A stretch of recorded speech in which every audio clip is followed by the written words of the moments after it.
কয়লাকাণ্ডে প্রথম গ্রেফতার সিবিআই এ ধৃত অনুপ মাঝি ঘনিষ্ঠ 4 এখনো পর্যন্ত যা জানা গেছে, এবং অনুপ মাঝি ঘনিষ্ঠ 4 জনকে গ্রেফতার করা হয়েছে এখনো পর্যন্ত। বেশ কয়েকজনকে ইতিমধ্যেই জেরা করা হয়েছে গত কয়েকদিন ধরেই, বেশ কয়েক মাস ধরে তদন্ত চলছে, লাগাতার জেরা চলছে, বিভিন্ন জায়গায় হানা দিয়েছে, এবং সেই জায়গায় দাঁড়িয়ে এই প্রথম 4 জনকে গ্রেফতার হলো। এই প্রথম গ্রেফতারই বলা চলে।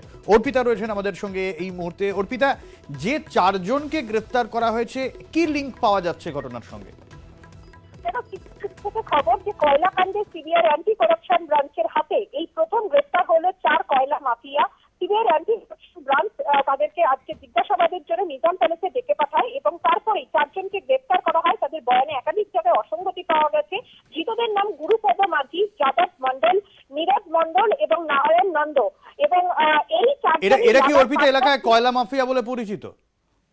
এরা দেখো, এরা মূলত লালার যে পার্টনার অর্থাৎ আসানসোল এবং রানীগঞ্জ এইরকম যে সমস্ত জায়গায় কয়লা খনি রয়েছে সেখান থেকে কয়লা যেভাবে এই সমস্ত কাজের সঙ্গে তারা যুক্ত, অর্থাৎ এরাই মূলত অপারেশনটা করতো এবং লালা ছিল এদের মূল মাথা। সেহেতু লালার পার্টনার হিসাবে এই 4 জন একেবারে প্রত্যক্ষভাবে যুক্ত। সিবিআই এদেরকে আজকে ডেকে জিজ্ঞাসাবাদ করে।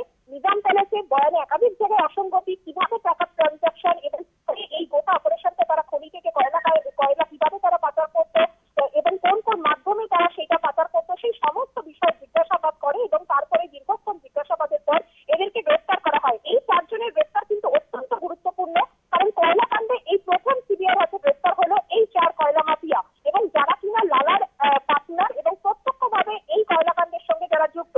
এদেরকে জেরা করে এই ঘটনায় আর যারা যুক্ত অর্থাৎ লালার মূল মেইন যে অ্যাকিউজ তার একেবারে পার্টনার হিসাবে এই 4 জনের যে ভূমিকা সেটা নিয়ে কিন্তু সিবিআই ইতিমধ্যেই তাদেরকে জেরা করবে এবং আগামীকাল তাদেরকে আদালতে পেশ করে আসানসোল আদালত তাদেরকে পেশ করে এই ঘটনায় সিবিআই কিন্তু নিজেদের হেফাজতে চাইবে। একদমই, অনেক ধন্যবাদ অর্পিতা।